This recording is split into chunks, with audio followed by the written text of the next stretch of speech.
see you all. Just allow a few moments for everyone to get in. So my name is Pete Sachs, longtime student of Lama Surya Das.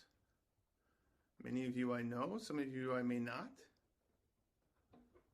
So it's nice to see some new faces. We're going to do some chanting and some things. We'll do a little talking, a little meditating. The basics. I'm also a student of Yongey Mingyur Rinpoche. Some of you know of him and his wonderful teachings.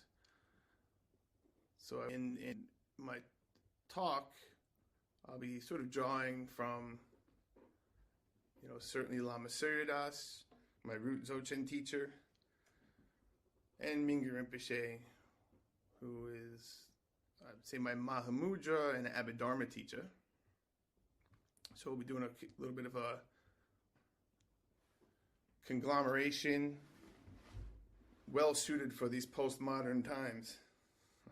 Just kidding, it's not that postmodern. Just the presentation, maybe a little bit. All right, so we're going to start with refuge, which is the way. I'll bring the prayer book up. Okay.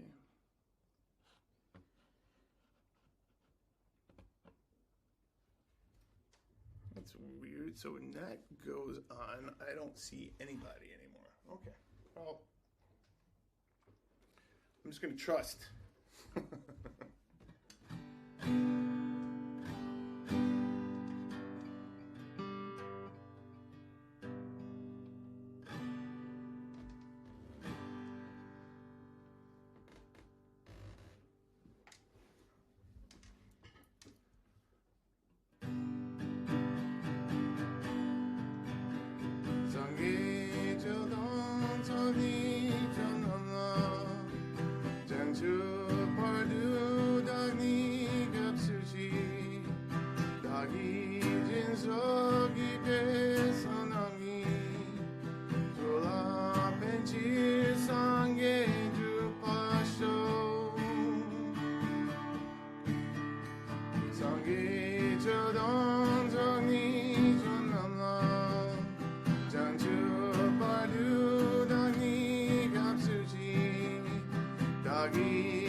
Buddha, Dharma, and Supreme Spiritual Community, we go for refuge until fully enlightened by the power of all six perfections, from generosity to non-dual wisdom. For the sake of all beings, may we realize Buddhahood.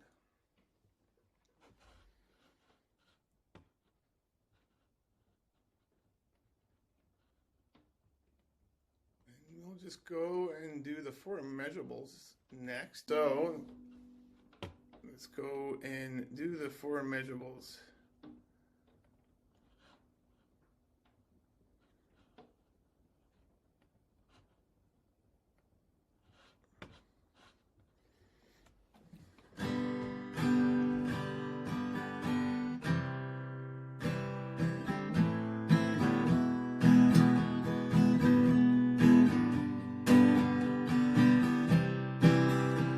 Sinchen Namche Dewa Dam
manifest happiness and the inner causes of happiness.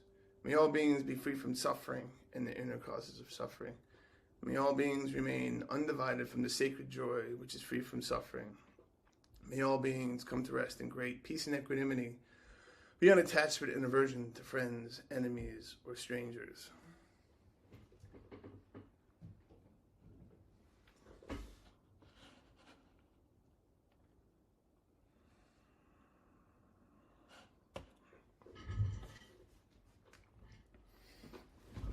Okay. So you're all still with me?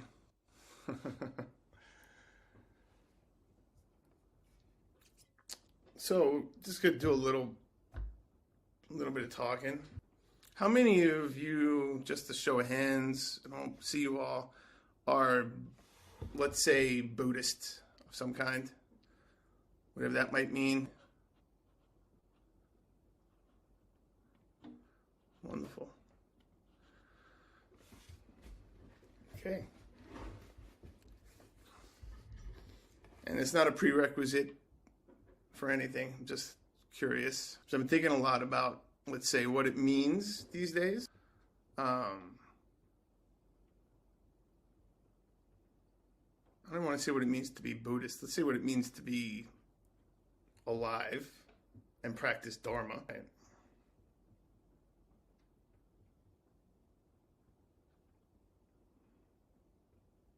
And I've been thinking a lot about suffering and impermanence and all the foundational sort of Buddhist teachings about life and what to expect. And of course,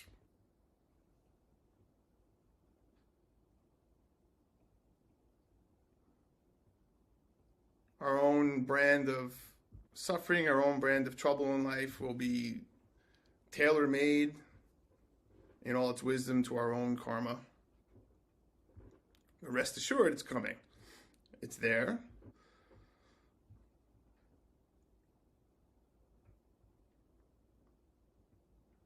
So,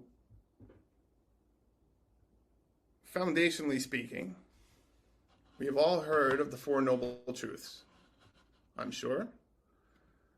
Has anyone not heard of the Four Noble Truths? Raise your hand. So we all have some kind of basis of understanding.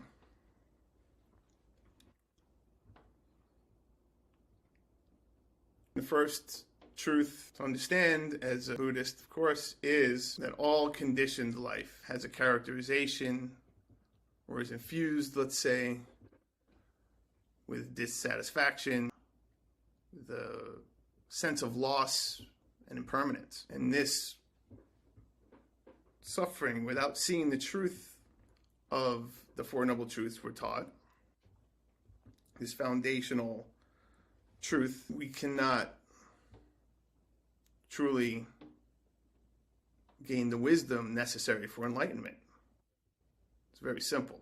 It's what it is. So the truth of suffering, whether we're practicing Dzogchen, Mahamudra, whatever, some other meditation practice, whatever sort of meditation practice we're doing, sort of spiritual practice, without this fundamental recognition of our actual situation, no true wisdom or discernment can blossom. So, as the rest of you that I'm seeing here, you're human, that I can tell. That was a joke. I think you're all human. You never know. You could be some bots on here. You know, there's always something to sell. So there could be some bots from some advertising companies trying to figure out how to sell some, crusty old Buddhist something. Who knows? There's always a sale to be made. That's the way it is in the West these days. We have the truth of suffering. Maybe we should have the truth of sales or the truth of ads to add to our dukkha, our suffering. But as a human, we have, and I have, let's just talk about me, I am always hoping for the best.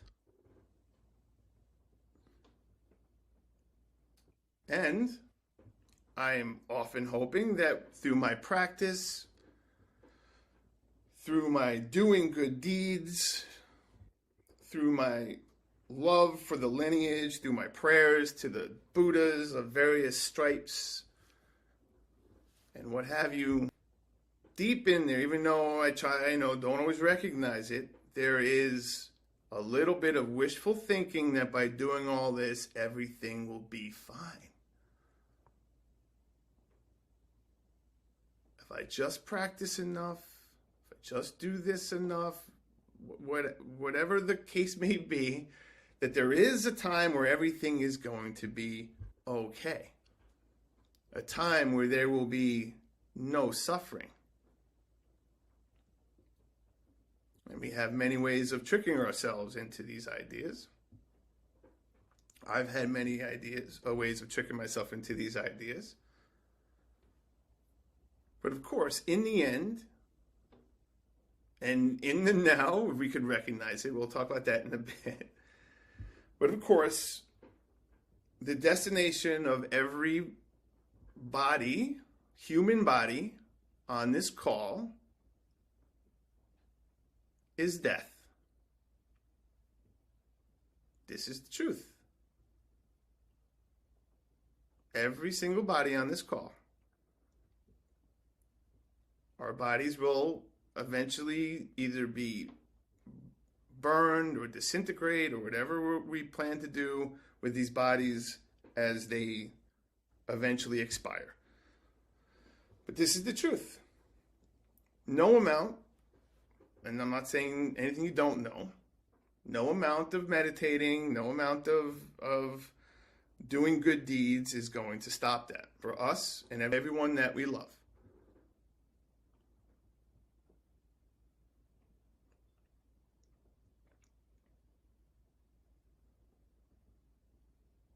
And furthermore, in this existence,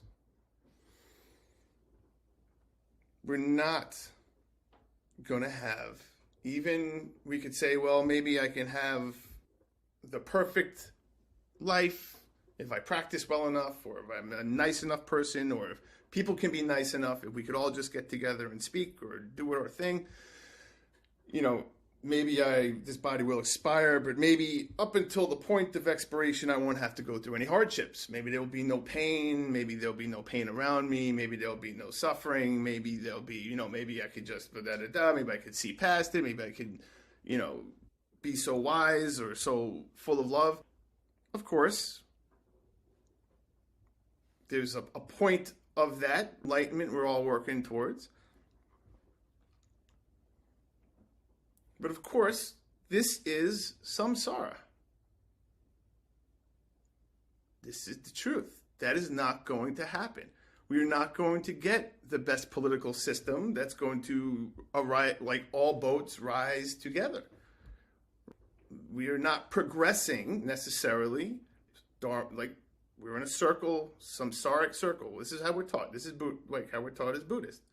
It's a samsaric circle.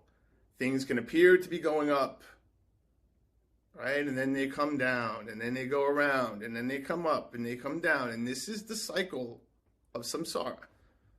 We're not, from a dharmic standpoint, we're not progressing towards some utopian ideal as conditioned beings. This is not the promise of Buddhist practice.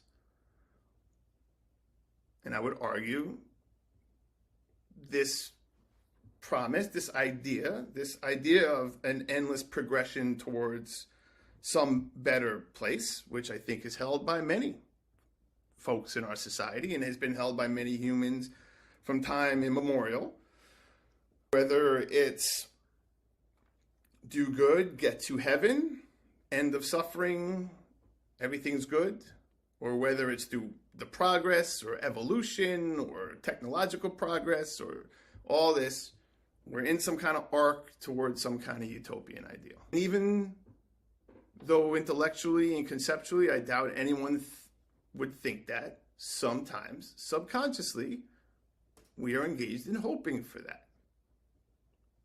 But we are told all conditioned existence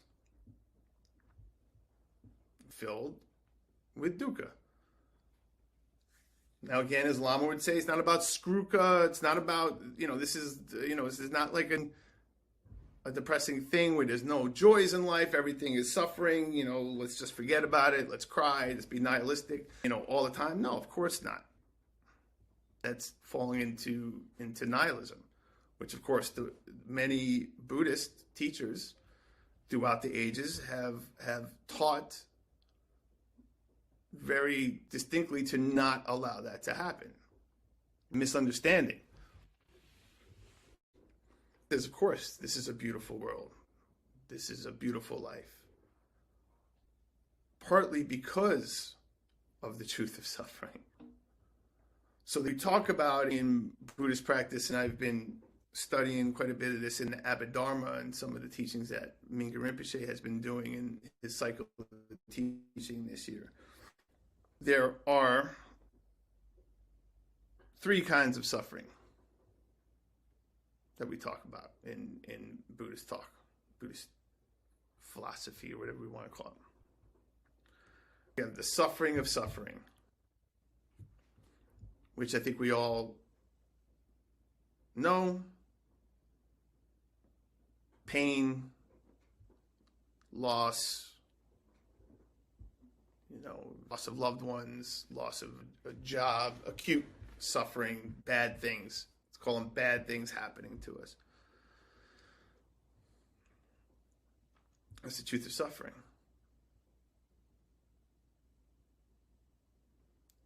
Suffering of suffering. And then, of course, the next one spoken about, the suffering of change.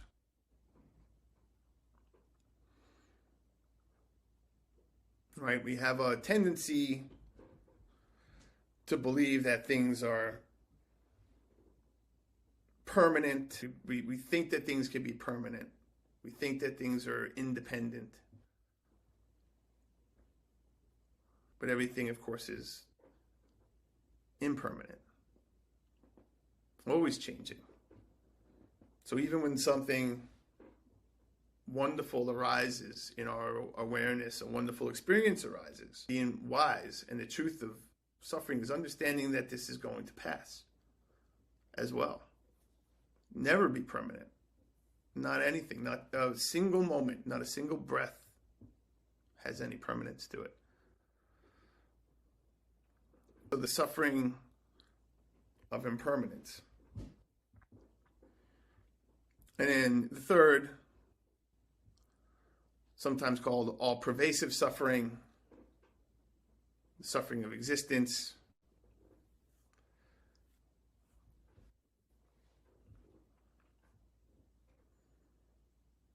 Sometimes called neutral feelings, with these,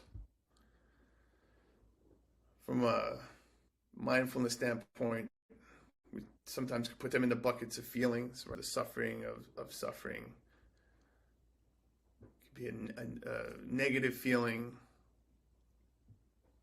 Right? Suffering of change could sometimes be like a positive feeling. We have a positive feeling, and then realizing that it's going to change, so we can't hold on to it. And then the suffering of all-pervasive suffering can be sometimes the neutral feelings, or this underlying sort of buzz of, let's say, instability. It's not obvious, but there's this underlying sort of existential angst of the arising and the dissolution of all experience as we understand it.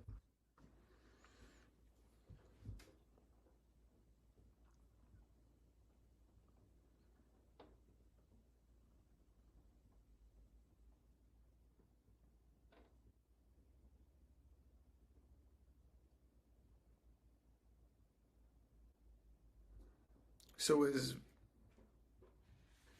Buddhists, as practitioners,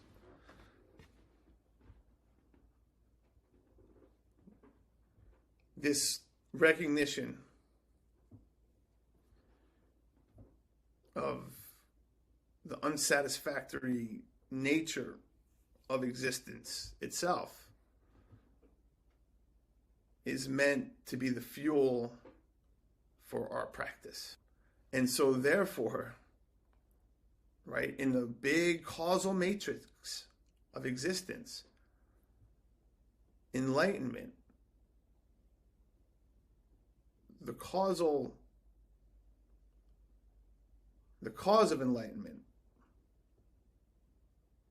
is suffering. For we are taught, and whether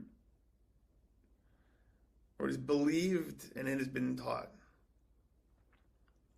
that there are many other planes of existence, many other existences throughout all the infinite amounts of universes, of worlds, and all that, where there are all sorts of different beings. And in some of these realms, there are God realms, and there are beings who seemingly have no sufferings. They have every pleasure that they could ever want. They have these lives, wonderful lives from our standpoint.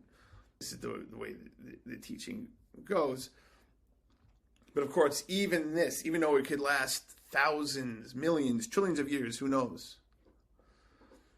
These also are parts of the cycle of samsara. And these gods, some of them, do not have the ability or the chance of enlightenment that we have here as humans because of our ability to recognize suffering.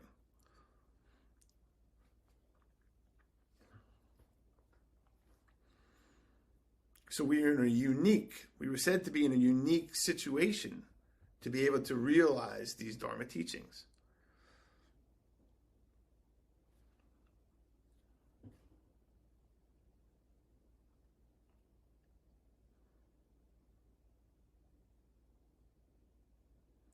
So, the second noble truth, and we're not going to go through there's so much obviously to say about this subject, about all of these, the Four Noble Truths, Eightfold Path. It encompasses all the different jhanas, all the different teachings in one way or another, how they were being essentialized and passed down through all the different Buddhist teachings. And it's truly a beautiful and life-changing amalgam of teachings that I'm sure many of you have practiced and studied as well. But of course, the second noble truth, the origin of suffering, people have said it a few different ways, but how I've been being taught it,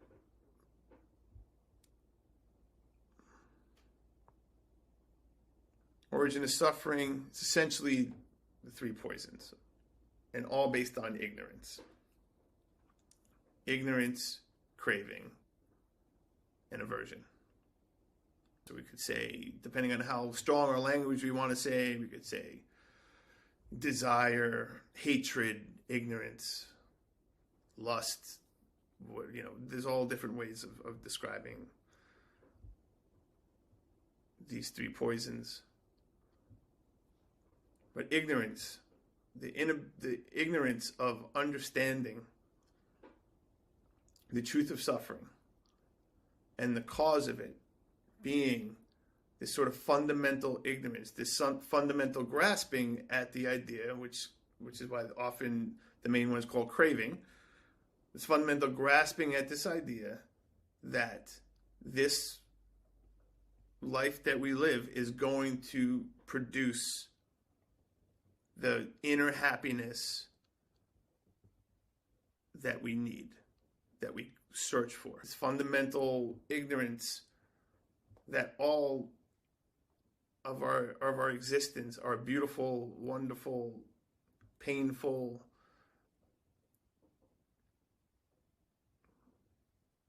impermanent existence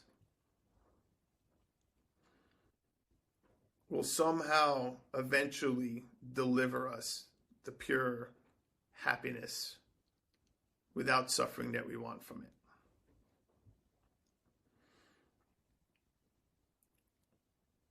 And that's the ignorance that we're looking to dispel.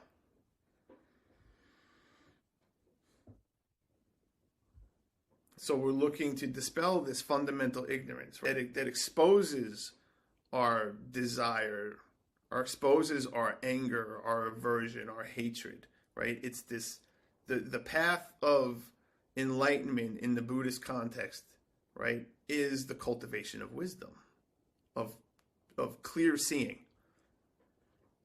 And in Dzogchen terms, which some of you have probably, I'm sure, have heard, in Lama Surya Das, the view. Cultivating the view.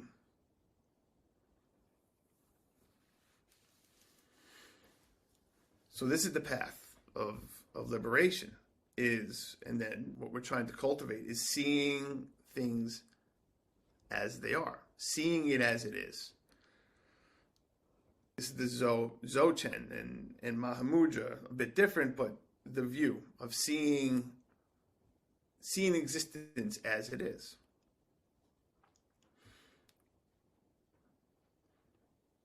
So the third noble truth asserts that suffering can be overcome and extinguished through wisdom, through true seeing and understanding of our situation as it is. And the path to get this understanding of how suffering can be extinguished is the Noble Eightfold Path. And so much could be said about that, much more than I can say about it right now. But just to rattle them off: right view, right intention, right speech, right action, right livelihood, effort, right mindfulness, concentration, right attention, different sort of ways to explain it.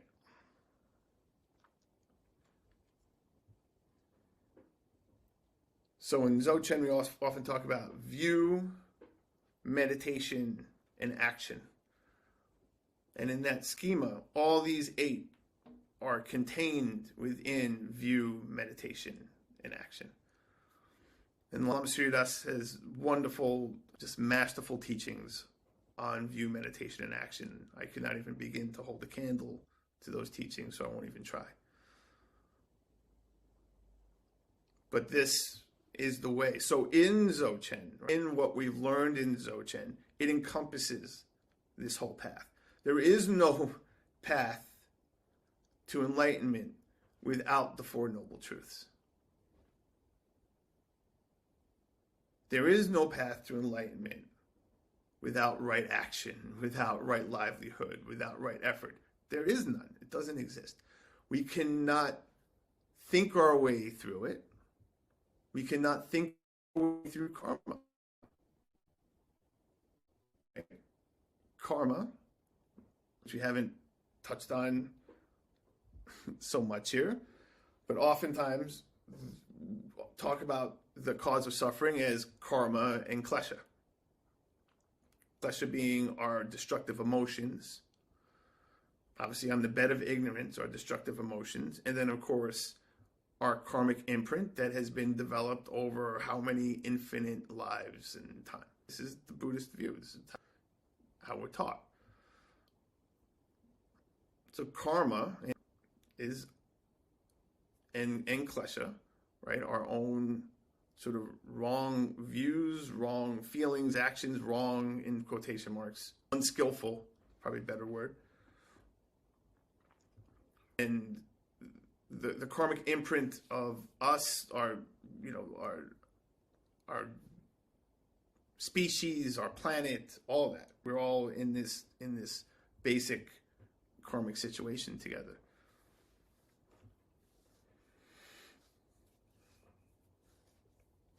So with the view, Lama always talks about cultivating the view and swooping down from above while climbing up from below. Swooping and climbing. Lama Surya Das taught that many times. So creating this view which is that our own basic nature. So all these things we talked about with the Four Noble Truths and the truth of existence and all this, right? This is the conditioned world that we're speaking of, the conditioned world. But the promise is, and the promise that we learn in Dzogchen, is that there is an unconditioned aspect of our being. The unconditioned aspect, pure awareness. Dzogchen, Rigpa, the bed of which all experience exists within, the space for all experience. This is our true nature, indestructible, not caused, pre-cause. Nothing can destroy it, right? This is, again, the promise. This is what we're meant to discover through our practice. This is how we're meant, but with our karmic imprint and our kleshas as they are, we cannot recognize this because we're too obscured oftentimes by negative emotions, negative karma, and the like. So what is this all to say? Why say this on the Dzogchen Town Hall?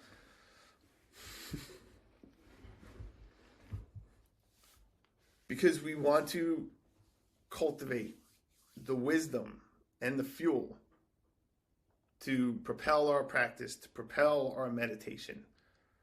Because this is what without this recognition, and it's so easy to lose it. When things are going well, it's very easy to lose this. I have had many times where I found it. The epiphany, everything's going well. Oh, I must be doing something correct. I must be doing the right thing. The practice is working. I have good karma. We all have good karma. We're all sitting here. We're in, and from what I can tell, we're in houses. We have a computer or a device. We're breathing the air. We woke up this morning. It's a precious human life. This is why we do the four thoughts in Tibetan Buddhist practice. Or maybe we'll do those for meditation. I see that I am talking too much and we haven't practiced.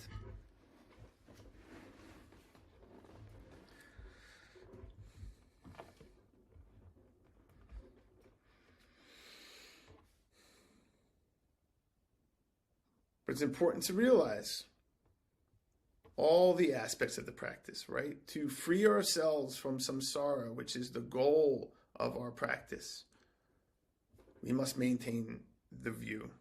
And the view contains the suffering of all cyclical, compounded existence. Without that wisdom, without that knowledge, there is no enlightenment.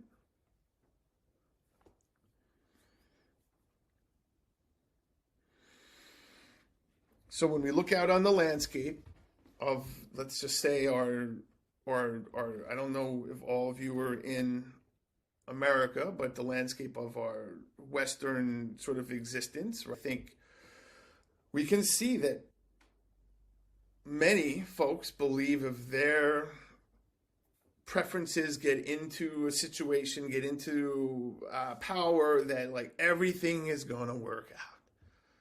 And then the other side believes if they get in, everything's going to work out, or at least work out a lot better.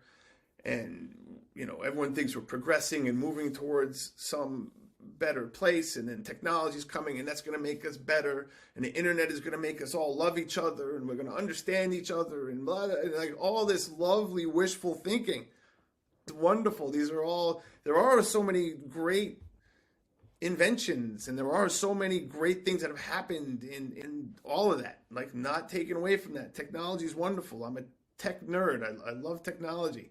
It's not going to give us enlightenment. It's not going to free us from suffering. No matter what Elon Musk says, it's not going to happen. No matter what the futurists say, it's not going to happen.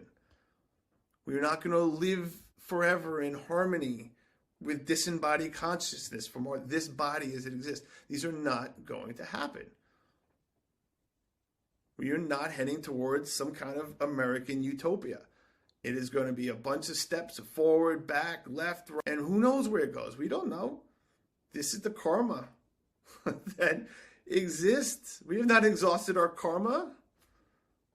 America hasn't exhausted its karma.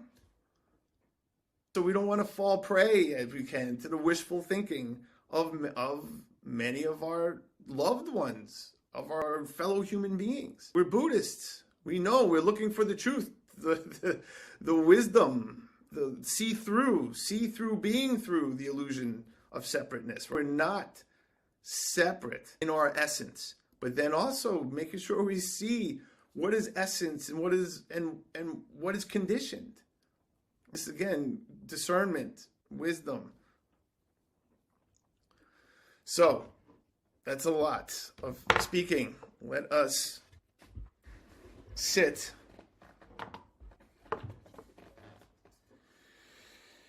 So it's finding a comfortable seat.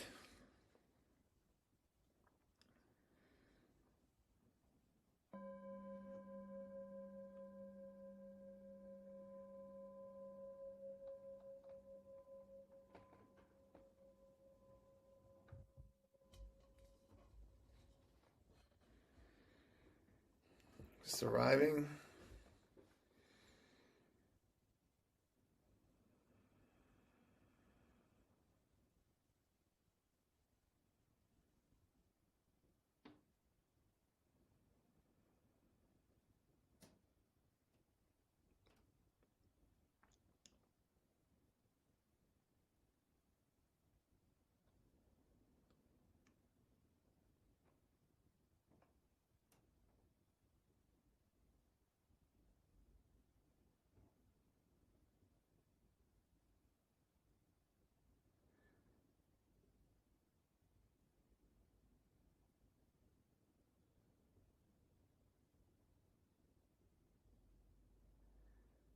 We're just sitting, just breathing,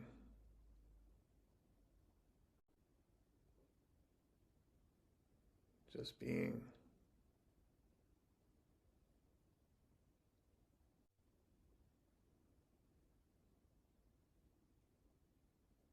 As we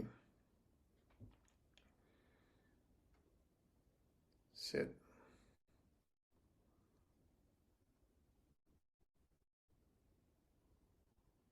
taking a quick moment again, show gratitude to all the teachers, lineage holders, the Buddha, who bring us these precious teachings.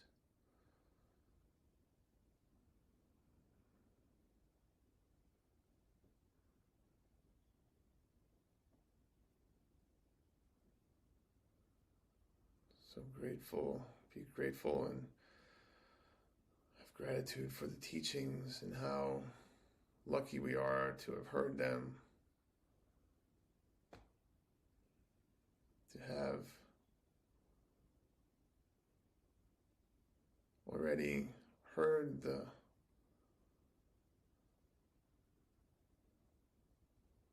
possibility of enlightenment, of freedom from ignorance, freedom from suffering.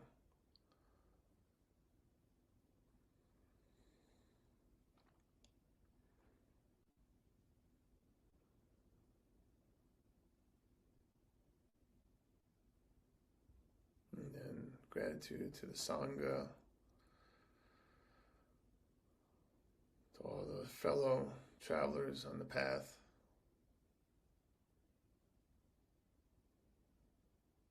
Who walk with us.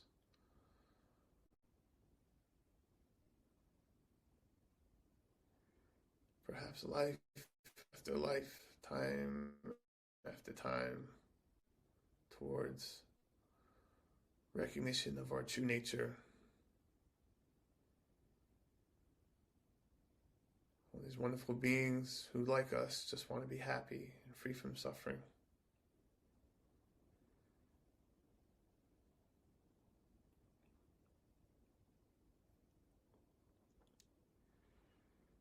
blessing.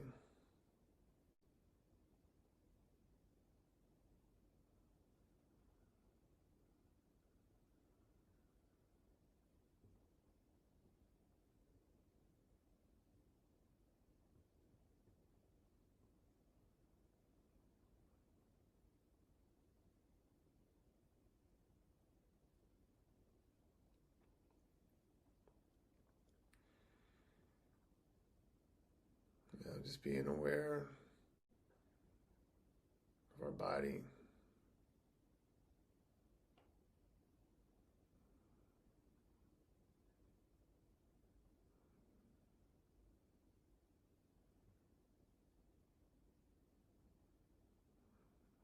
Mindfulness of body.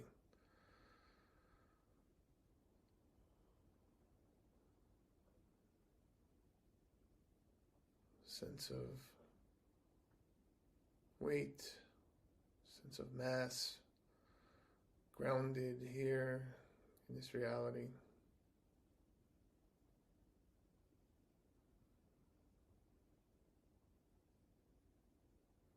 In this precious human birth, full of so many freedoms and opportunities to do good deeds and to learn and to love. This body makes it possible.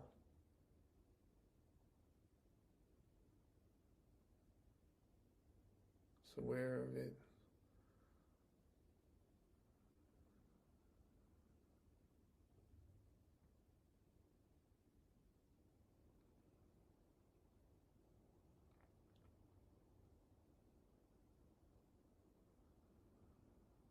Connecting with the body through the breath.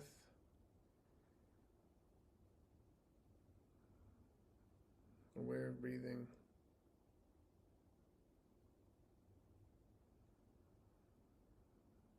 Just breathing, leaving it as it is.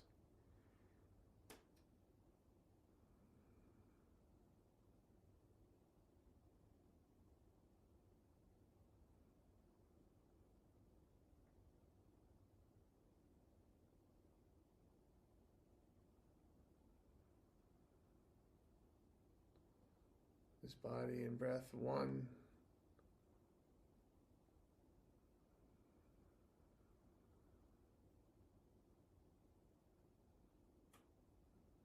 Sustained.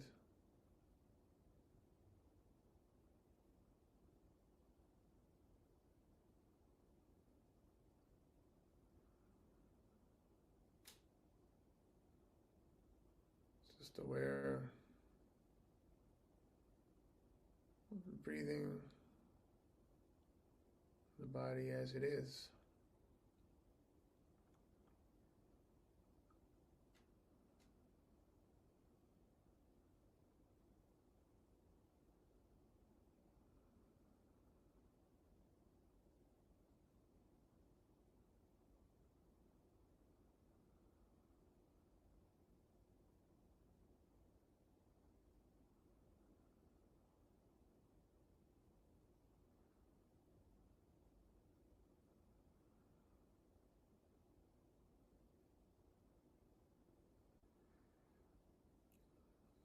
Be aware of feelings.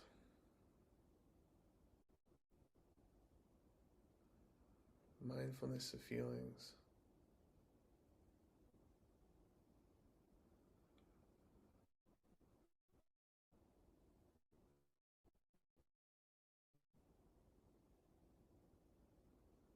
Aware of any feelings with a positive valence.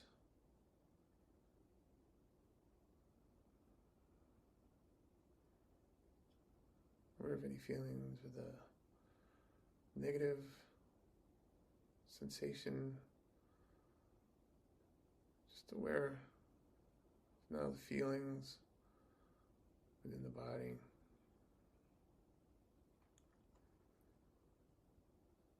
Aware of any neutral feelings. Feelings that neither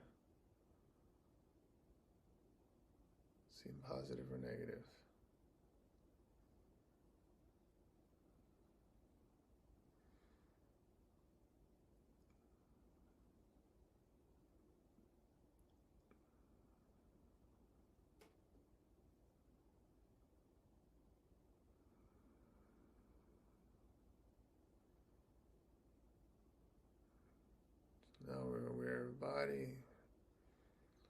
feelings. Let's be aware of thoughts. Mindfulness of mind, thoughts, emotions.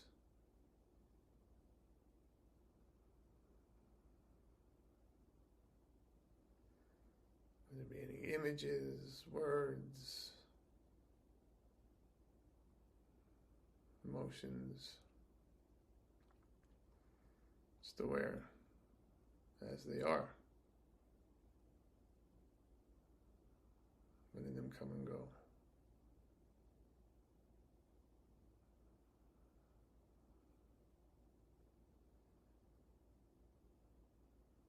And we find that a positive or negative sensation in our body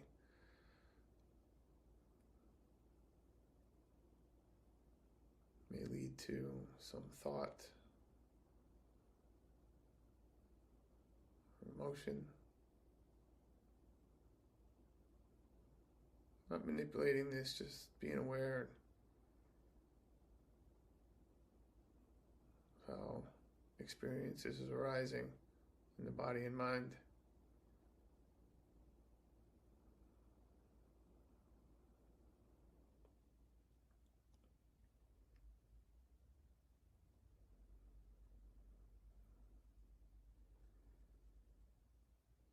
This awareness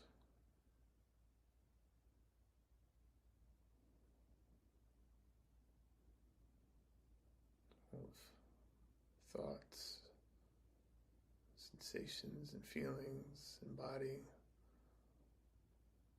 This awareness, this is cultivating wisdom.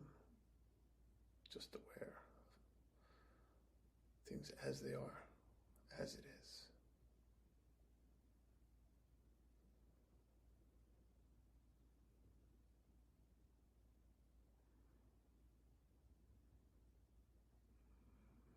Now,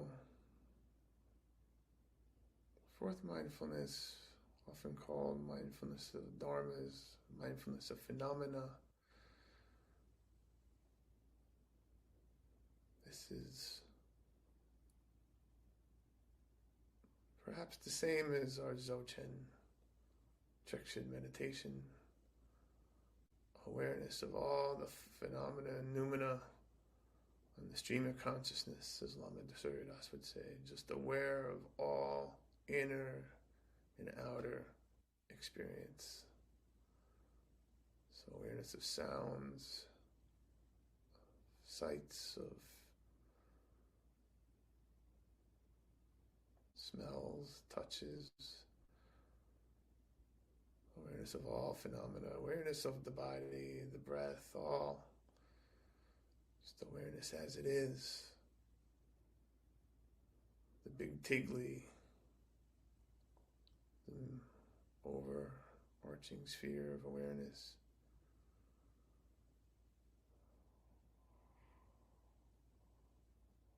As it is.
You may ask yourself,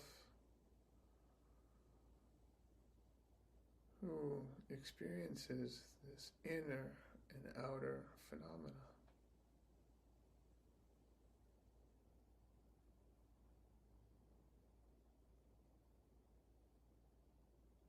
is aware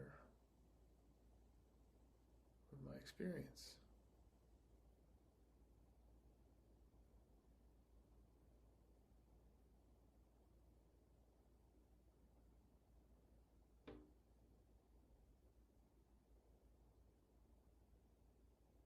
Is the inner experience somehow different than the outer?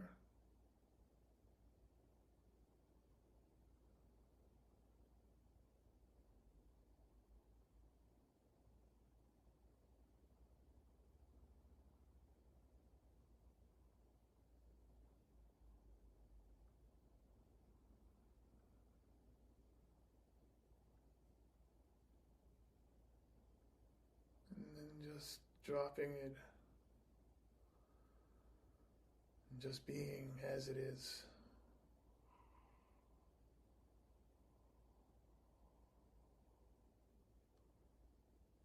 Resting in the innate wakefulness of our own true nature.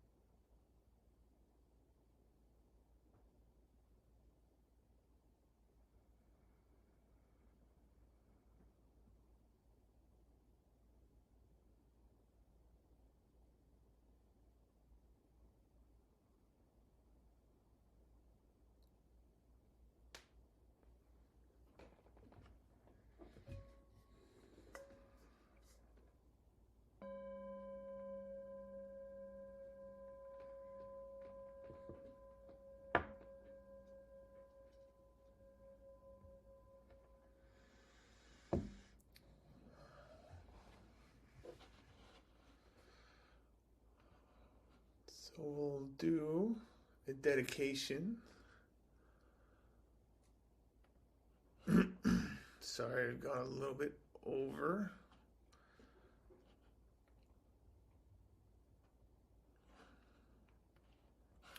Hopefully, you can stay a moment to seal the merits of our practice, our good intentions, by dedicating the merits.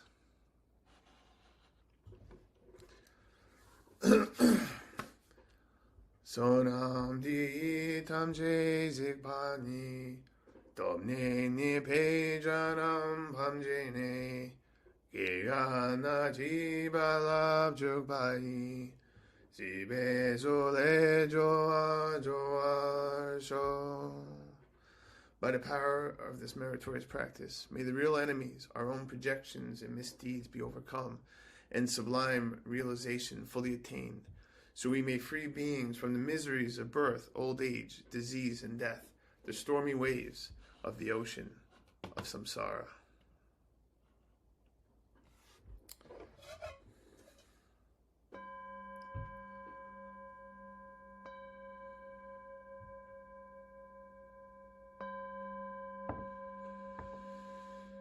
May bow to the Buddha in your seat. Don't overlook it.